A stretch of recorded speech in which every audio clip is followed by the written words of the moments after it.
नमस्कार दोस्तों।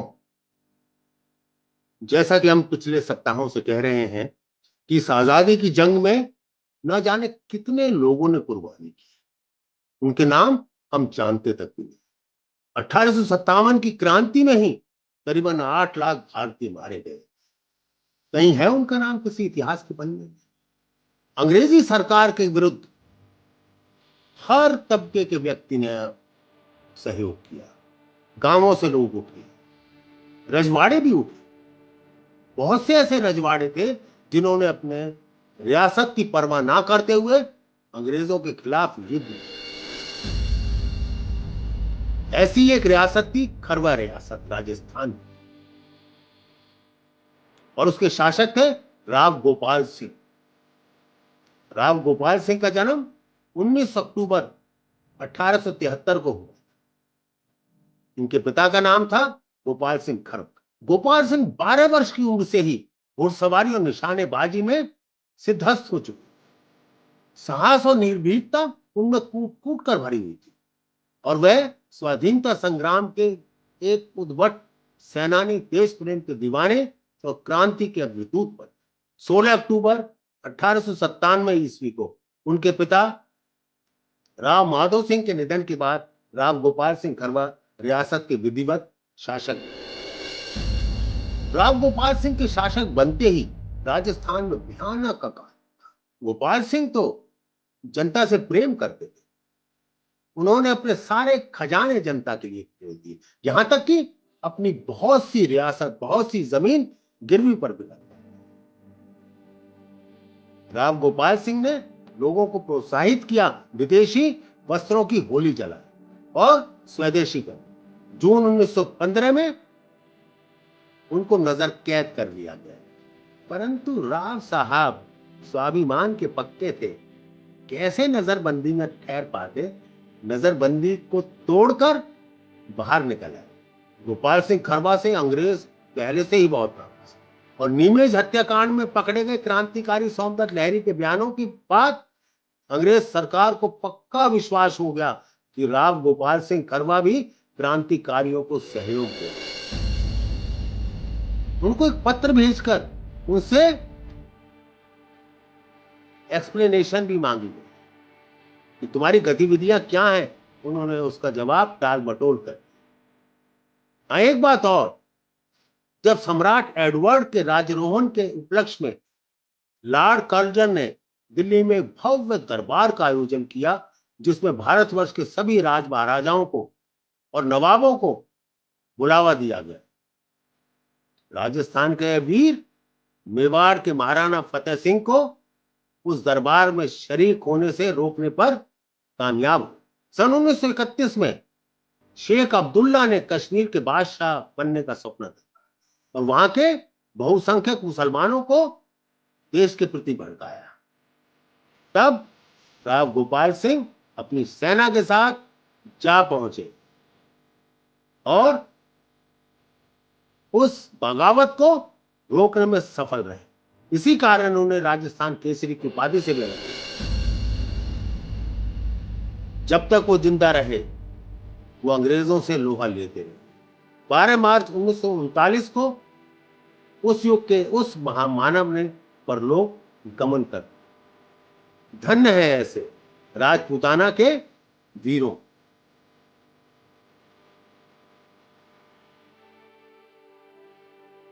नमस्कार। अनगिनत वीरांगनाओं ने देश की आजादी के लिए सहर्ष बलिदान किया। अधिकतर ये गुमनामी के अंधेरे में खो गई। ऐसी कुछ वीरांगनाओं की कथा हमने स्वर कथा चैनल के माध्यम से प्रस्तुत की, तो आओ आज श्रद्धांजलि देते हैं कुछ और ऐसी वीरांगनाओं को जिन्होंने देश पर सहर्ष बलिदान कर दिया। जी हाँ, मूलमती।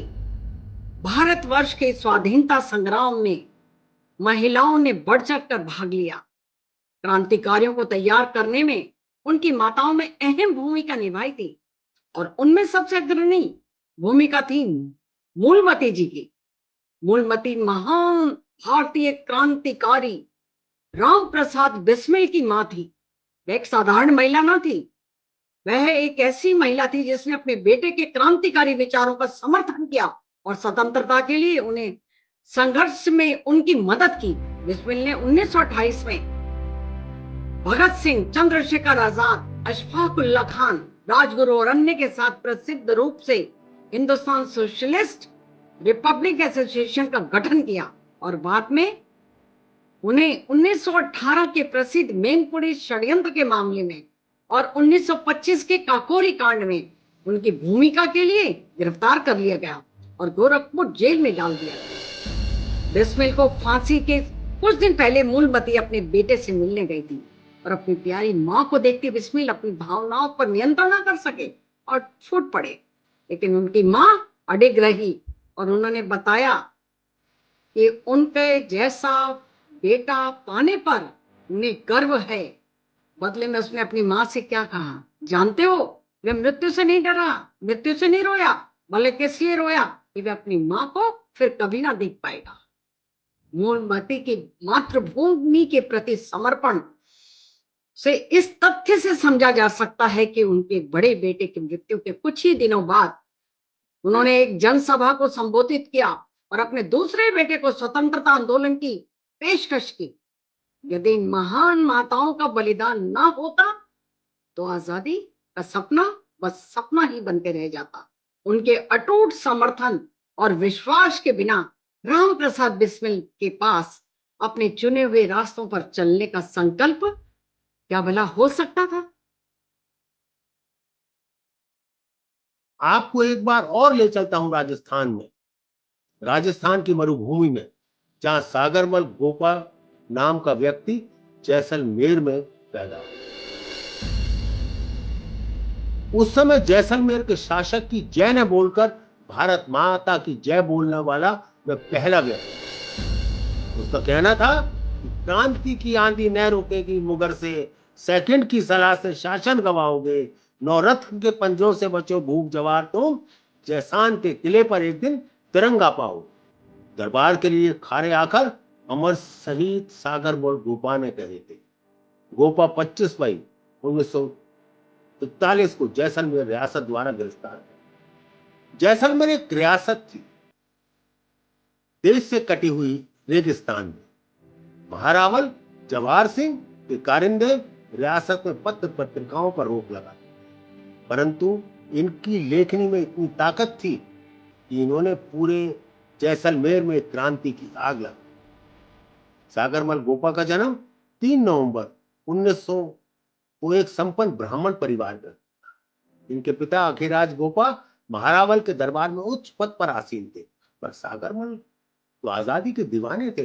भिड़ गए अंग्रेजी शासन से और भिड़ गए दरबार से। ये वही नवयुवक था जिसने केवल 15 साल की उम्र में जैसलमेर में एक लाइब्रेरी की स्थापना की। 1921 में गांधी जी के असहयोग आंदोलन में भी हिस्सा लिया। इनकी किताबों ने जैसलमेर रियासत में हलचल मचा दी और हुक्मरान बहुत डर गए थे और इतने इनको परेशान किया जा रहा था कि वो नागपुर चले और वहां भी उन्होंने संघर्ष जारी रखा। 1941 का वो साल था जब इनके पिता का देहांत। पिंडदान करने के लिए सागरमल को लौटना। महारावल तो इनसे पहले ही नाराज थे, आते ही गिरफ्तार कर दिया गया और सागरमल को 6 साल के कठोर कारावास की सजा सुनाई। जेल में इनको ऐसी अमानवीय यातनाएं दी गई, कहते हैं कि जिनको सुनकर अच्छे खासे की रूह कांप। और ये सब कर रहा था क्रूर थानेदार गुमान से। उनसे माफी मंगवाने पर तुला हुआ, परंतु वो तो हेकड़ में थे, अपनी आजादी के दीवाने थे, कैसे झुक जाते। और एक दिन क्रोध में उस क्रूर थानेदार गुमान सिंह ने उनको तेल डालकर, उनके ऊपर मिट्टी का तेल डालकर चला। 4 अप्रैल 1946 को उनकी दर्दनाक मौत, और इस मौत को आत्महत्या का नाम दिया गया, परंतु क्रांति की ज्वाला तो जल चुकी। 20 मार्च 1949 को वह शुभ दिन आया जब जैसलमेर आजाद भारत का हिस्सा बना। शत प्रणाम है ऐसे को।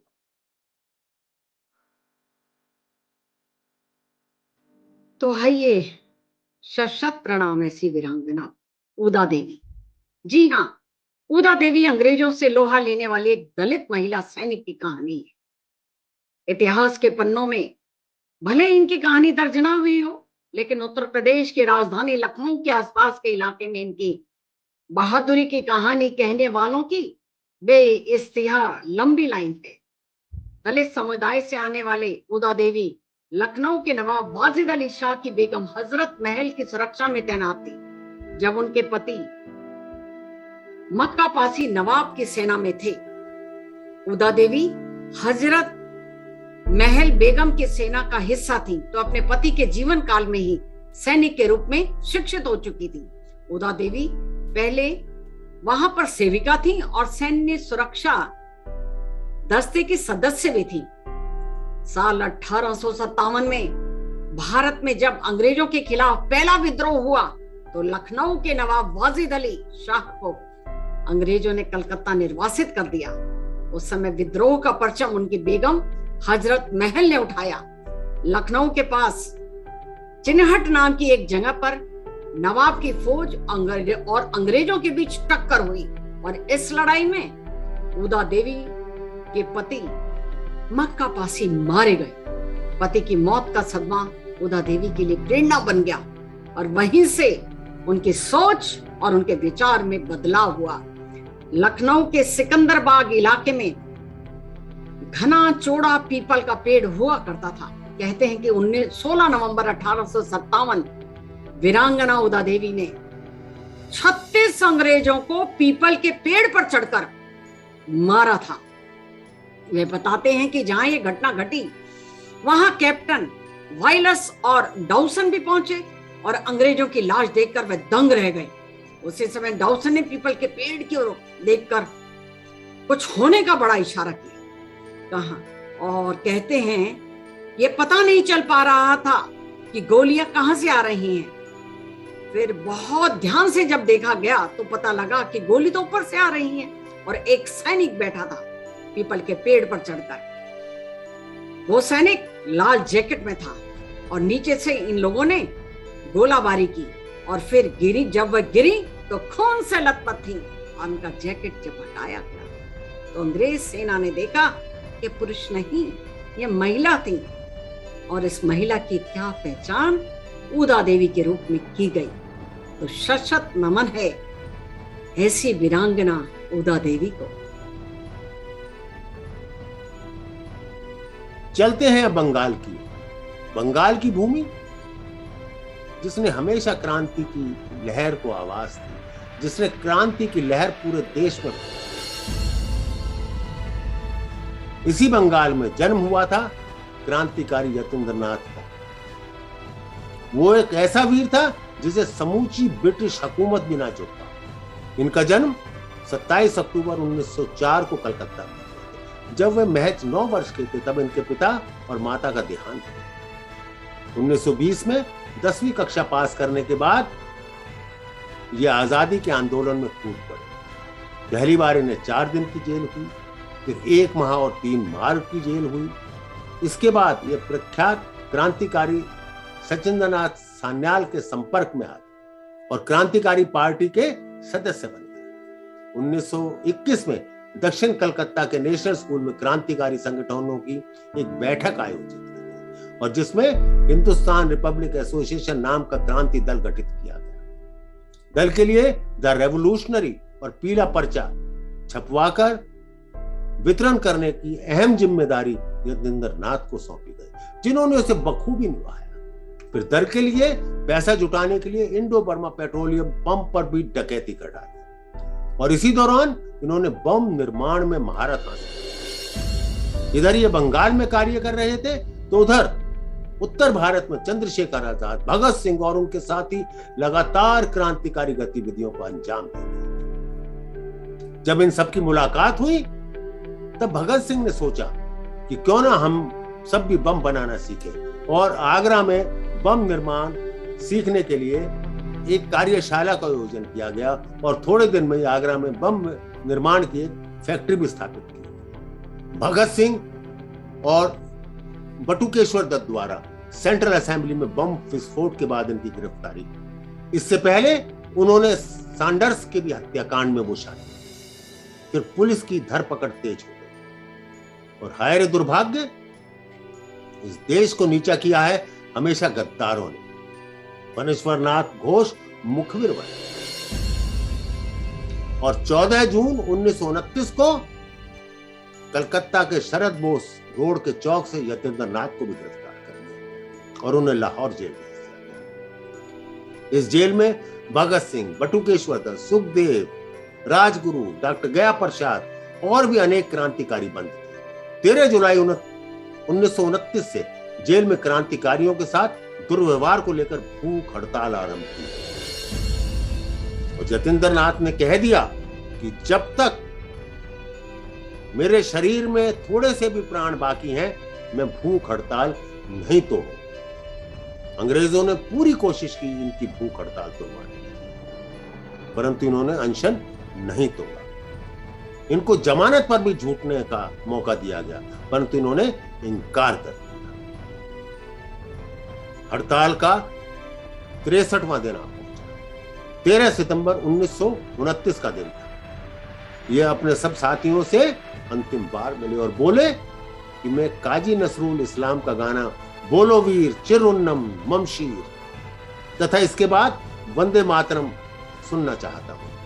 इन दोनों देशभक्ति से परिपूर्ण गीतों को सुनने के बाद इन्होंने हमेशा के लिए अपनी आंखें मूंदी।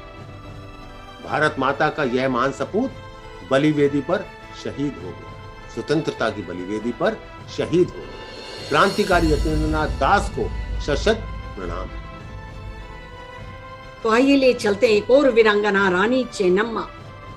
रानी चेन्नम्मा भारत के कर्नाटक के कित्तूर राज्य की रानी थी। सन 1824 में उन्होंने हड़प नीति के विरुद्ध अंग्रेजों से सशस्त्र संघर्ष किया था। भारत में उन्हें भारत की स्वतंत्रता के लिए संघर्ष करने वाले सबसे पहले शासकों में उनका नाम लिया जाता है।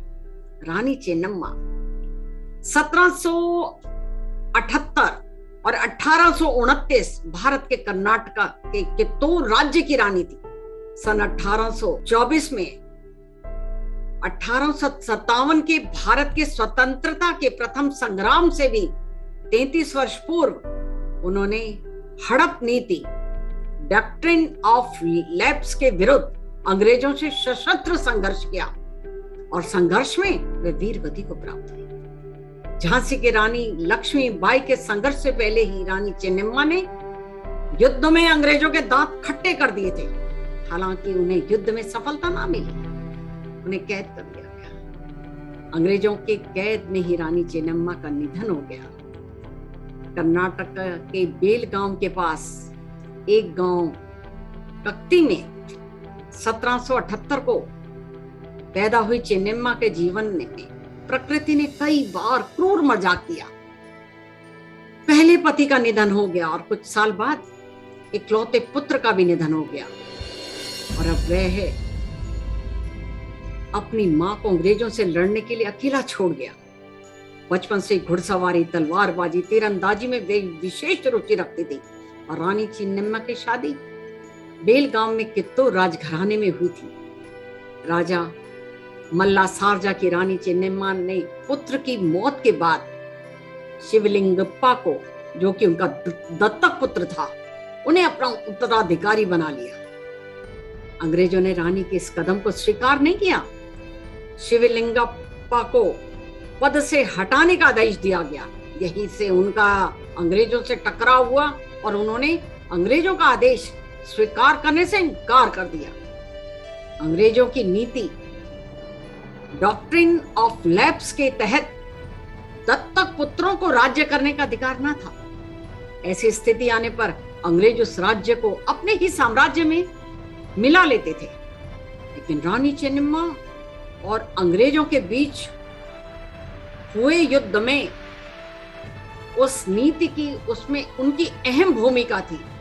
सन 1857 के आंदोलन में भी इस नीति की प्रमुख भूमिका निभाई थी। डॉक्ट्रिन ऑफ लैप्स के अलावा रानी चेन्नम्मा का अंग्रेजी की कर नीति को भी लेकर विरोध था। उन्होंने मुखर आवाज दी।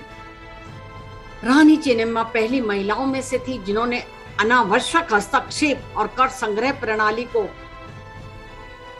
लेकर अंग्रेजों से विरोध किया। अंग्रेजों के खिलाफ युद्ध में रानी चेन्नम्मा ने अपूर्व शौर्य का प्रदर्शन किया, लेकिन वह लंबे समय तक अंग्रेजी सेना का मुकाबला नहीं कर सकी। 29 फरवरी सन 1839 को उनकी मृत्यु हो गई। शत नमन है रानी चेन्नम्मा को। एक और बहुत ही मशहूर, बहुत ही बहादुर क्रांतिकारी हुए बंगाल में। उनका जन्म बांग्लादेश में हुआ था, जो अब बांग्लादेश में है, पहले भारतवर्ष का हिस्सा था। उनको लोग यतीन्द्रनाथ मुखर्जी के नाम से कम और बागा जतिन के नाम से अधिक जानते हैं। आजादी की लड़ाई का इतिहास लिखे जाने के वक्त नाइंसाफी का शिकार होने वाला यह भी ऐसा ही एक क्रांतिकारी था। यदि इसकी योजना सफल हो जाती और इसके साथी गद्दारी ना करते तो 1915 में ही हमारा देश आजाद हो गया और किसी ने शायद गांधी का नाम सुना भी ना होता।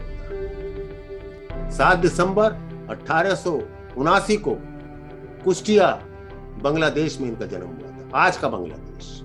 जब वे कॉलेज में थे तब उनकी मुलाकात स्वामी विवेकानंद से हुई, जिससे इनमें देश प्रेम की भावना कूट कूट कर। शारीरिक रूप से वे बहुत ही शक्तिशाली थे। कहते हैं कि एक बार गांव में तेंदुए का आतंक और वो अकेले ही उसे जंगल में ढूंढने निकल पड़े, लेकिन सामना हो गया एक रॉयल बंगाल टाइगर से।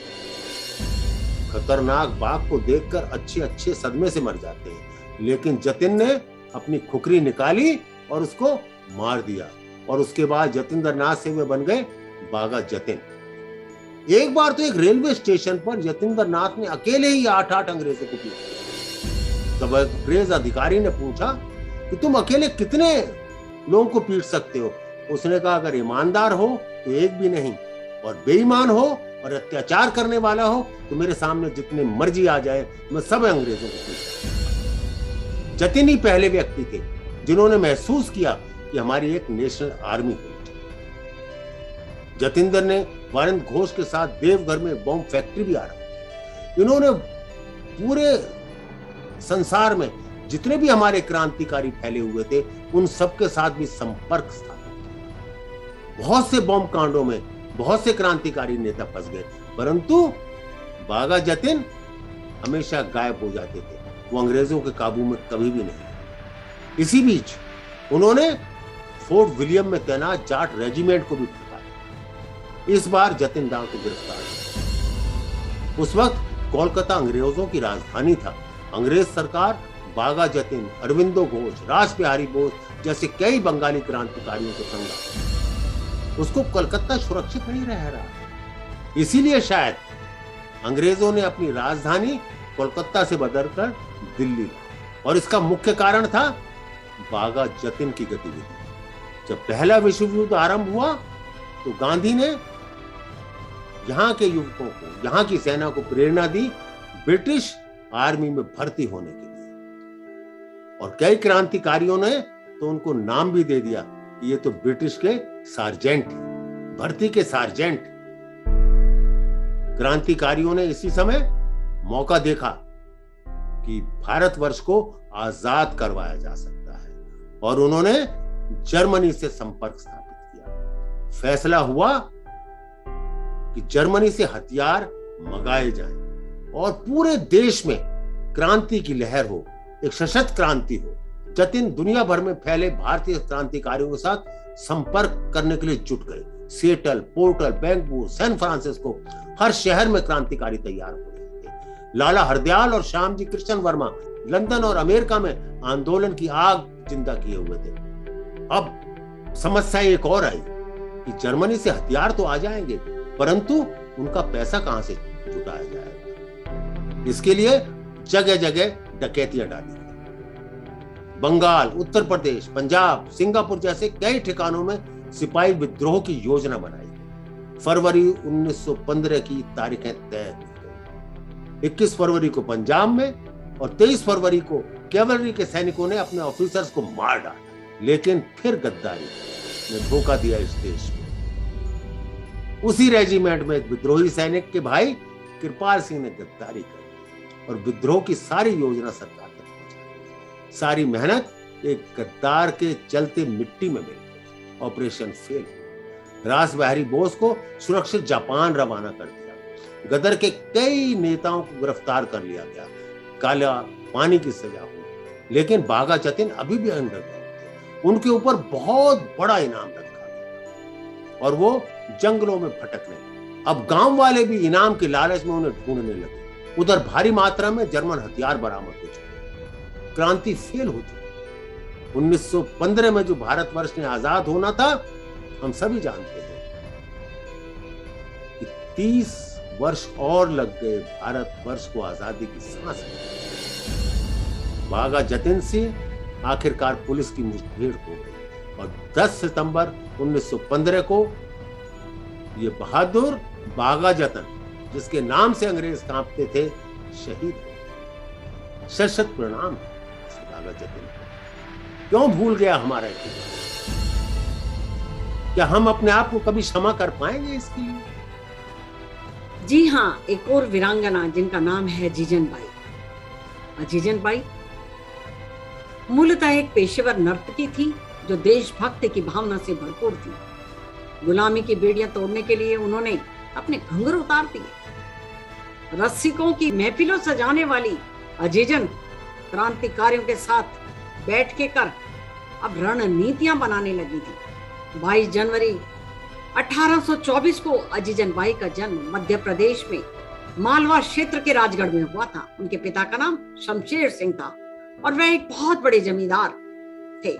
अजीजन बाई बचपन से रानी लक्ष्मी बाई की तरह रहना पसंद करती थी और पुरुषों का हमेशा वे लिबास पहनती थी। साथ ही उन्होंने अपने साथ हमेशा बंदूक भी रखी और सैनिकों के साथ घोड़सवारी भी करती रही। साथ ही अजीजन बाई एक प्रसिद्ध नर्तकी थी। उनके सुरीले संगीत और नृत्य से हजारों युवक आकर्षित होते थे। उस समय अजीजन बाई का नाम देश के प्रमुख नर्तकियों में आता था। उनके पास धन संपदा थी, उसकी कोई कमी ना थी। अजीजन बाई केवल एक साधारण नर्तकी ही बनकर रहना नहीं चाहती थी, वे देश के लिए आजादी के आंदोलन का भी हिस्सा लेना चाहती थी। प्रथम स्वाधीनता संग्राम की क्रांति की चिंगारी बढ़ते बढ़ते जानते हो कानपुर तक भी पहुंच गई और वहां उन्होंने दस्तक दे चुकी थी। अजीजन बेगम के रूप में पहचाने जाने वाली ये नर्तकी ने सोचा हो कि मुल्क हमारा खतरे में है, इसलिए उन्होंने वो भी कुछ करना चाहती थी। उन्होंने सोचा कि मुझे भी कुछ करना चाहिए। तभी उन्होंने अपने गहने, धन, दौलत और क्रांति में पड़ने वाले सभी जरूरत की चीजें क्रांतिकारियों को प्रदान कर दी। मातृभूमि में अपना योगदान करने की पूरी उन्होंने कोशिश की। अजीजन बाई ने लगभग सभी नर्तकियों का गठन बनाकर एकजुट किया और उन्होंने पता है अपने संगठन का नाम मस्तानी टोली रखा। और उस टोली में सम्मिलित स्त्रियां आदमियों का भेष बनाकर तलवार हाथ में लिए घोड़ों पर चढ़कर नवयुवकों को क्रांति में भाग लेने की प्रेरणा देती और निडरता पूर्वक सशस्त्र जवानों को हौसला अफजाई करती थी। 1857 की क्रांति की लहर जब पूरे देश में धधक रही थी, तब मस्तानी की टोली कि सभी अंग्रेजों की छावनी में भी नृत्य प्रदर्शन के लिए जाकर वहां की गुप्त सूचनाएं हासिल करती थी और जानकारियों को देते हुए स्वतंत्रता सेनानियों को पहुंचाया करती थी।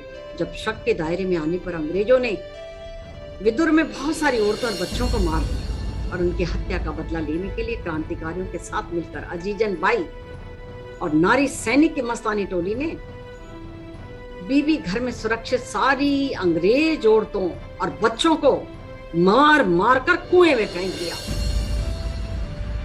इसकी भनक जब अंग्रेजों को लगी तो उन्होंने सारी नर्तकियों के मोहल्ले को सैनिक टुकड़ी से घेर लिया और बहुत सारी नर्तकियों की हत्या कर दी। कुछ को गिरफ्तार भी कर लिया। लेकिन यहाँ भी अजीजन बाई निकलने में सफल रही और नाना साहब पेशवा के वकील अजीमुल खां के पास पहुंची। तब उन्होंने उससे पहली बार नाना साहब और ताते टोपे से मिलवाया था। जब अजीजन बाई की ये कहानी नाना साहब ने सुनी तो उन्हें लगा कि अजीजन बाई एक कुलीन परिवार से है और उन्होंने मजबूरी में नर्तकी का पेशा अपनाना पड़ा तो उन्होंने उसे अपनी बहन मान लिया और अजीजन बाई को एक तलवार भेंट करते हुए राखी भी उन्होंने बनवाई। इसके बाद अजीजन फिर से अंजुला, जो उनका मूल नाम था, पहचानी जाने लगी। उनके सैनिक टुकड़ी मस्तानी टोली में 25 सदस्य थे।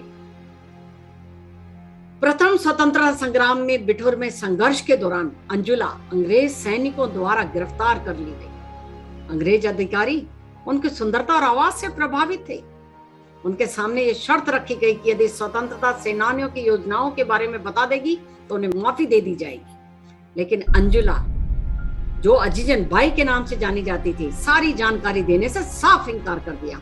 ऐसे गुस्साए अंग्रेज अधिकारियों ने अजीजन बाई को मार डालने का फरमान जारी किया और देखते देखते अंग्रेज सैनिकों ने अजीजन बाई के शरीर को गोलियों से छलनी कर दिया और देश के लिए वह सहर्ष कुर्बान हुई। शत प्रणाम है ऐसी वीरांगना। क्रांतिकारियों ने हर जगह, भारतवर्ष के हर कोने में क्रांति की आग जलाई। ऐसे ही एक थे वासुदेव बलवंत फड़के। कई बार मैं सोचता हूं, अगर जब हम भारतीय क्रांतिकारियों की, भारतीय स्वतंत्रता आंदोलन की बात करते हैं, जिन क्रांतिकारियों की वजह से इस देश को आजादी मिली, इतिहास के रेत में शायद हजारों नाम दबे। ऐसे एक महान क्रांतिकारी, जैसा मैंने आपको कहा, मां का सच्चा बेटा था वासुदेव बलवंत फड़के। ब्रिटिश सरकार के विरुद्ध सशस्त्र विद्रोह का संगठन करने वाले भारत के प्रथम क्रांतिकारी थे। उनका जन्म 4 नवंबर 1845 को महाराष्ट्र के रायगढ़ जिले में। सन 1857 की क्रांति की विफलता के बाद इसी व्यक्ति ने भारतीयों में फिर से संघर्ष की चिंगारी भड़काई। वसुदेव बलवंत फड़के बचपन से ही बड़े तेजस्वी और बहादुर लड़के थे। उन्हें वनों और पर्वतों में घूमने का बहुत शौक था। कल्याण और पुणे में उनकी शिक्षा पूरी हुई। फड़के के पिता चाहते थे वे एक व्यापारी की दुकान पर 10 रुपए मासिक वेतन की नौकरी करें, लेकिन फड़के मुंबई आ पहुंचे और पुणे के मिलिट्री अकाउंट्स डिपार्टमेंट में नौकरी। इसी दौरान वो अन्य क्रांतिकारियों के संपर्क में आए। उनके ऊपर सबसे खास प्रभाव पड़ा महादेव गोविंद रानडे जी। फड़के ने ब्रिटिश राज के खिलाफ बगावत की बीज डाल दी। ऐसे में एक घटना हुई। इस घटना से फड़के का पूरा जीवन ही बदल गया। साल 1871 की बात है। एक शाम उनकी मां की तबीयत खराब होने का तार उन्हें मिला। उसमें लिखा था कि वासु, तुम शीघ्र ही घर आ जाओ, नहीं तो मां के दर्शन कभी ना कर पाओगे। इस तार को पढ़कर वो विचलित हो गए और अपने अंग्रेज अधिकारी के पास अवकाश का प्रार्थना पत्र लेकर चले। किंतु अंग्रेज तो भारतीयों को अपमानित करने के लिए हमेशा तैयार बैठे। उस अंग्रेज अधिकारी ने उन्हें छुट्टी नहीं दी, लेकिन फड़के दूसरे दिन अपने गांव चले गए और गांव जाकर देखा तो मां इस दुनिया से जा चुकी।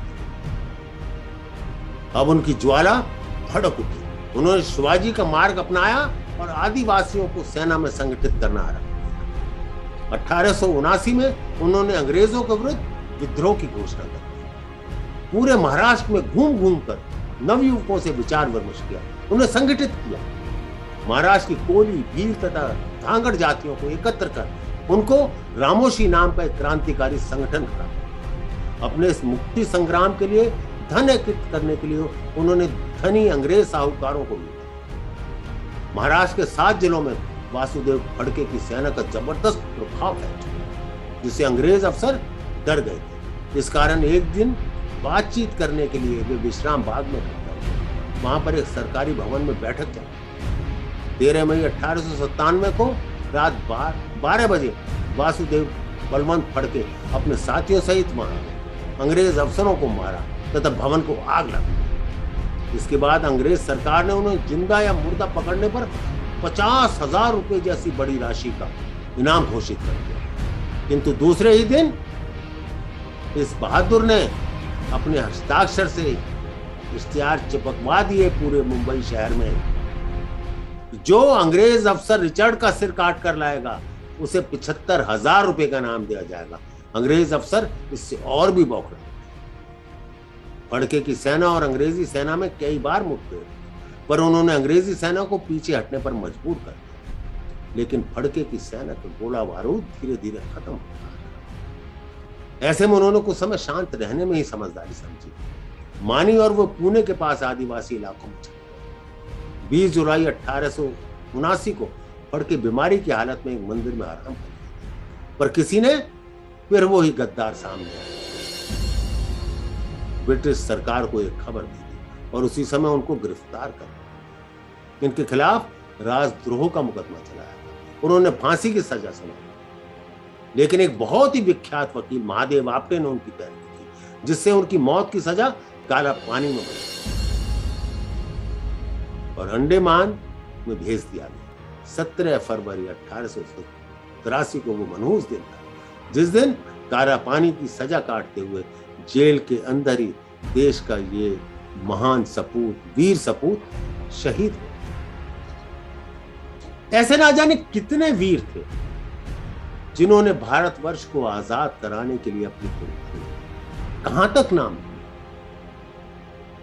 प्रफुल्ल चौकसी और न जाने कौन। शायद उनका नाम मैं पूरी उम्र भी लगा रहूं तो उनके नाम की पूरी फहरिस्त आप लोगों तक नहीं पहुंचा पाऊंगा, परंतु हमने एक छोटा सा प्रयास किया है ताकि हम उन भारतवासियों को जानें, उन क्रांतिकारियों को जानें, उनके अमर बलिदान को पहचानें, जिसके कारण हम आजादी की सांस ले सकें। उनको श्रद्धांजलि दें, उनको याद करें, उनकी मौत को बेकार न जाने दें। ये मेरी आपसे विनती है कि उन बेनाम क्रांतिकारियों को श्रद्धांजलि दें। हम उनके नाम तो नहीं जानते, पर आत्मा से उनको नमन करते हैं और नमन करते रहेंगे। आजादी उन्हीं की बदौलत है हमें। तो आइए एक और वीरांगना जिनका नाम था आशा देवी गुजरनी, 1857 विद्रोह की महानायिका। भारत मां को अपने सपूतों पर गर्व है, जिन्होंने उनकी मर्यादा की रक्षा के लिए अपना सर्वस्व लौटा दिया। इतिहास में ऐसे कई लाल हुए जिन्होंने अपनी जान से भी अधिक महत्व इस देश की आजादी को दिया। भारतीयों ने ब्रितानियों की साबदास्ता से मुक्ति प्राप्त करने हेतु सर्वप्रथम प्रयास 1857 ईस्वी में किया था, जिसे प्रथम भारतीय संग्राम के नाम से भी जाना जाता है। इस गदर की शुरुआत जानते हो कहां? मेरठ से 10 मई 1857 को कोतवाल धन सिंह गुर्जर ने की। अंग्रेजी सत्ता को नष्ट करने का पहला समूल प्रयास 1857 में हुआ, जिसमें न केवल क्रांतिकारियों ने अपितु भारतीय जनता ने भी खुलकर भाग लिया था। इसमें असंख्य लोग मारे गए, कुछ को भयंकर यातनाएं दी गई, कुछ को जिंदा अग्नि के भेंट चढ़ा दिया गया। परंतु भारत भूमि इससे विचलित नहीं हुई। जिन महानतम विभूतियों ने जीवन पर्यंत उन्हें याद किया जाता है, उनमें से एक थी मुजफ्फरनगर की कलशान कुल की वीरांगना आशा देवी गुजरनी। पश्चिम उत्तर प्रदेश के मुजफ्फरनगर, जिसे शामली जिले के नाम से जाना जाता है, एक कलसान खाप की वीर युवती, जिनका जन्म 1829 में हुआ था। उनका क्या मानना था कि आजादी की लड़ाई में सिर्फ सैनिकों पर लड़ना ही काफी नहीं है, बल्कि समाज के हर तबके से लोगों को कंधे से कंधा मिलाकर आजादी की जंग में शामिल होना चाहिए। और ये इतनी बड़ी सोच के कारण, यह क्रांतिकारी की सोच के तहत गुजरों के गांव की इस साधारण सी गुजर महिला ने महिलाओं को संगठित कर अपनी एक सेना बना ली। 1857 के संग्राम में उस वीरांगना युवती ने अंग्रेजों को काफी मुश्किलों में डाला और आसपास के क्षेत्रों में अपना दबदबा कायम कर लिया। आशा देवी गुजरनी के संगठन की ताकत का अंदाज इस बात से हमें लगाया जा सकता है कि संगठन की 250 महिला सैनिकों की शहादत के बाद ही अंग्रेज सेना आशा देवी को युद्ध भूमि जिंदा पकड़ सकी थी। 11 अन्य महिलाओं सैनिकों के साथ बर्बर अंग्रेजों ने आशा देवी को फांसी के तख्ते पर लटका दिया। अपनी बहादुरी और सोए हुए भारत में शौर्य और पराक्रम का आशा देवी गुजरनी ने एक बार फिर से नवसंचार किया। तो ऐसी थी हमारी आशा देवी गुजरनी, जिन्होंने अपने शौर्य बल से दुश्मनों के छक्के छुड़ा दिए। तू शौर्यमयी, तू अडिग अटल, तू शौर्यमयी, तू अडिग अटल, गुलामी की बेड़ियों को काटा था, बलिदान तेरा अमर रहेगा, बलिदान तेरा अमर रहेगा। तो जलती हुई चिंगारी थी, तुम जलती हुई चिंगारी थी, तुम जलती हुई चिंगारी थी। तो शत प्रणाम है, शत नमन है हमारे देश की महान वीरांगनाओं को। आप सभी ने इन क्रांतिकारियों के बारे में जाना। मेरा आप सबसे निवेदन है कि इन क्रांतिकारियों की कथा अपने बच्चों को, अपने साथियों को जो नहीं जानते कि क्रांति के लिए कितना बड़ा बलिदान दिया गया, उसकी कहानी जन जन तक पहुंचाए। एक जन जन आंदोलन करें, लोगों में देश भावना जगाएं कि इस आजादी को ऐसे ही ना जाने दें। अराजकतावाद, भाई भतीजावाद, फिरका परस्ती की जिंदगी को छोड़ें, तभी देश आगे बढ़ पाएगा और उनके सपनों को हम साकार कर पाएंगे। स्वर कथा चैनल का हमेशा प्रयास है कि आपको ऐसी चीजों से अवगत कराएं जिनको हम भूल गए। प्रेरणा की ऐसी कहानियां हम आपके पास लाते रहेंगे, चाहे वो आजादी के मतवालों की हो, चाहे वो ऐसे परवानों की हो जिन्होंने किसी न किसी प्रकार से देश की आजादी में योगदान दिया।